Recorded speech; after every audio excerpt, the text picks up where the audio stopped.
A paz de Jesus, vamos concluir então hoje dentro do Gotas de Teologia, que é o professor Miguel Gomes, e a gente está aqui aprofundando e terminando hoje esse assunto, missão. A gente prometeu e a gente vai cumprir, viu? Em nome de Jesus, hoje a gente vai falar nessa primeira parte, concluindo algumas coisas que eu acho que são importantes para destacar essa ideia de missão do Antigo Testamento e concluiremos falando sobre o Novo Testamento também, essa ideia de missão. A ideia de aliança, a gente vai ver lá em Gênesis 9, 8, 17, aliança com Noé. Em Gênesis, a gente vai ver a aliança de Deus com Abraão, Isaac, Jacó, José. Temos em Êxodo o aspecto da aliança com Moisés, sobretudo nos capítulos 19 a 24, a missão dos profetas. Vemos aí, então, este povo da aliança como aquele, como a gente terminou na nossa aula passada, como aquele que detém as promessas da salvação para si e para os povos, tá certo? Então a ideia de povo eleito, Deus escolhe um povo, o sentido da eleição está na separação, na identidade específica, no sinal e no testemunho. São elementos importantes quando a gente vai falar do povo eleito. Esse povo de Deus, ele deve ser sinal e testemunho, porém tem sempre como referencial o outro. Isso é importante, ó. Israel, ele não corre atrás desse outro, mas o convida. Olha aí o aspecto do convite na missão, convite para a peregrinação ao Monte de Sião, que é dirigido a todos os povos. A gente vai ver em Miqueias 41:3, por exemplo. Israel não está sob o imperativo do anúncio missionário como os cristãos. Yahvé mesmo vai ensinar aos povos o caminho da Torá. Então, olha aí uma distinção entre o aspecto missionário cristão e o aspecto do Antigo Testamento. Daqui a pouquinho nós vamos falar sobre o Novo Testamento conosco, né, os cristãos. Mas no Antigo Testamento, essa ideia do próprio Deus, né? Claro que no Novo Testamento também, mas aí é na pessoa de Jesus. Aqui no Antigo Testamento é essa ideia de que Deus ainda não encarnado, né? Mas aí comunicando-se através de diversas maneiras com o seu povo, tá certo? Ensinando, sobretudo naquilo que encontra-se configurado na Torá. No Antigo Testamento, algumas palavras merecem destaque e ajudam, inclusive, as comunidades cristãs nas suas práticas missionárias. Monoteísmo, que é a ideia de um único Deus, libertação, não é essa passagem da escravidão para a liberdade de filho de Deus, identidade, fidelidade, profecia. Então, o Deus do Antigo Testamento, ele simultaneamente salva e cria. E aí essa experiência é vivenciada na trajetória de Israel, que por diversas vezes, assim como cada um de nós, acaba se desviando desse objetivo, né, dessa aliança, adorando outros deuses, idolatrando outras instâncias, que é o pecado maior, né, da desobediência. E, nesse sentido, essa realidade faz com que o povo perca a sua identidade, e isso é resgatado, sobretudo na reflexão exílica, não é? Essa ideia aí daquilo que seria a identidade fundamental do povo de Deus. Então, meus queridos, tudo isso merece destaque quando a gente vai olhar Israel, porque Israel acaba aprendendo através desses dois caminhos, né? A obediência a Yahvé e também a desobediência, as consequências quando isso se dá, transgredindo a Torá.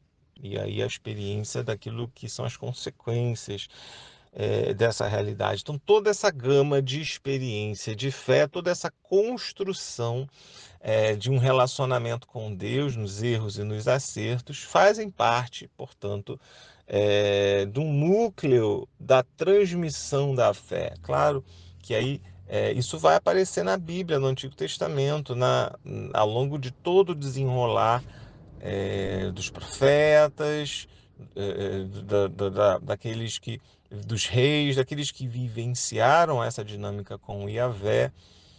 Isso tudo, aos poucos, vai sendo configurado na Sagrada Escritura e também torna-se, portanto, elemento de anúncio da missão, desse Deus que age dessa forma, naquele contexto, e inclusive através, no diálogo, na reflexão da transgressão do povo. Tudo isso aparece ali como um elemento importante que comunica aquilo que faz parte do próprio Deus na sua relação com o povo. E aí a gente entra, para terminar, no Novo Testamento, aonde a gente tem aí essa palavra: ide por todo o mundo e pregai o evangelho a toda criatura. A missão no Novo Testamento, portanto, tem esse aspecto maior, todo mundo. E aí a gente olha para Páscoa, olha para Pentecostes, que são eventos que mudaram o rumo da missão, ampliaram de uma forma significativa esse aspecto missionário. A gente vai ver em Mateus, Jesus é enviado às ovelhas perdidas da casa de Israel. E aí, no tempo pós-pascal, numa primeira etapa, a missão ainda está muito restrita ao povo que frequenta as sinagogas e o templo. Com o passar do tempo, a gente vai ver em Paulo, por exemplo, a obstinação de Israel, o seu coração endurecido diante da ordem messiânica, Romanos 2,5, por exemplo, e essa missão se torna, por obra de Deus, missão ad gente, que é o nome da encíclica do Concílio Vaticano II, como que eu citei para vocês já, não é? E aí essa dimensão de ir aos povos, essa saída ampla em direção ao mundo. E isso aconteceu concretamente, passando pela Grécia, chegando até a Roma, o centro do Império Romano. E aí há um momento de fracasso missionário. Os discípulos, a comunidade cristã, experimenta também o fracasso da missão entre os judeus. E aí há toda essa consciência de a necessidade de não parar ali nessa experiência de fracasso e de ampliar esse anúncio para todos os povos. Certo, a gente está caminhando para o final já, só um pouquinho. Depois de um pequeno período de discipulado na comunidade penitencial de João Batista, Jesus mesmo inicia sua missão como peregrino na Galiléia, como pregador nas sinagogas, nas praças públicas, e a sua mensagem central é o anúncio da restauração do reino de Israel, o reino de Deus que encontra-se nele mesmo, não o reino de Israel, não é? E aí Jesus começa a anunciar um outro tipo de reinado, o reino de Deus, que teve muitas dificuldades de aceitação por parte do povo, e o próprio Jesus experimenta no episódio das tentações do deserto um apelo para se afastar daquilo que seria a missão do Pai confiada a ele. Jesus não cai nessa cilada e cumpre com a sua vida e com a sua morte aquela missão que lhe foi dada pelo Pai do céu. E aí, nessa trajetória e sobretudo no mistério pascal e de Pentecostes, agora, através dos discípulos e apóstolos que também seguiram Jesus, experimentaram inicialmente essa graça, gradualmente esse anúncio começa a acontecer de forma mais ampla, porque a igreja é isso, não é? É convocação e envio para anunciar esse reino messiânico. Isso aconteceu aqui naquele tempo, primeiro para o povo de Israel, depois para todo o mundo, né? Você lembra? De dois em dois eles iam anunciando, essa era uma missão, de dois em dois, anunciando o reino de Deus, porque a vida é missão e a missão está a serviço do reino de Deus. Temos alguns exemplos para terminar: o jovem rico, né, que não acolheu o chamado missionário para deixar tudo e seguir o Senhor. Mas nós temos aí os apóstolos que, com a sua vida, mostraram o significado pleno deste segmento.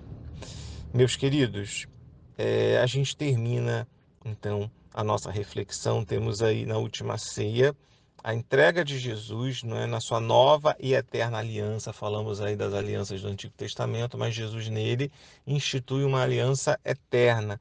E é no seu corpo e no seu sangue ressuscitados, mistérios presentes na igreja, que as comunidades cristãs alimentam-se e renovam-se para este anúncio missionário no mundo de hoje. Então, através da cruz, do batismo e do novo dia do cristão, que é o domingo, como uma nova Páscoa, há essa atualização, não é? Do mistério cristão, preservando alguns elementos daquilo que é a história da salvação já desde o Antigo Testamento, mas também trazendo uma novidade que está no próprio Jesus, certo? Jesus é essa novidade, ele é a nova e eterna aliança. Então, meus queridos, para terminar, a prática missionária deve ser compreendida da seguinte forma, quando a gente pensa no Novo Testamento. A gente recebe de graça e de graça a gente partilha. A gente é servo inútil, como diz lá em Lucas 17. Um outro aspecto importante é que a graça ela não substitui o esforço pessoal, tá certo? A lei de Cristo, a Torá do Messias, a ética do reino que está em seu testamento, no Novo Testamento, é levado às nações por testemunhas que no despojamento e na doação da sua vida experimentam a presença do reino de Deus. Meus irmãos, eu espero que essas reflexões tenham ajudado você a aprofundar o mistério da missão, tá certo? Como um bônus, eu tinha falado que a gente ia terminar hoje o tema da missão.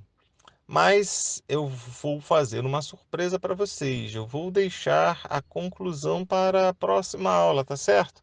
E aí eu vou dar um panorama para vocês sobre a missão, um panorama rápido nos evangelhos, como que essa missão aparece nos evangelhos. Gostou da surpresa? Eu gostei muito. Então no próximo encontro a gente de verdade termina esse tema e aí a gente vai começar um outro durante o mês de novembro. Um abraço, fica com Deus, a paz de Jesus.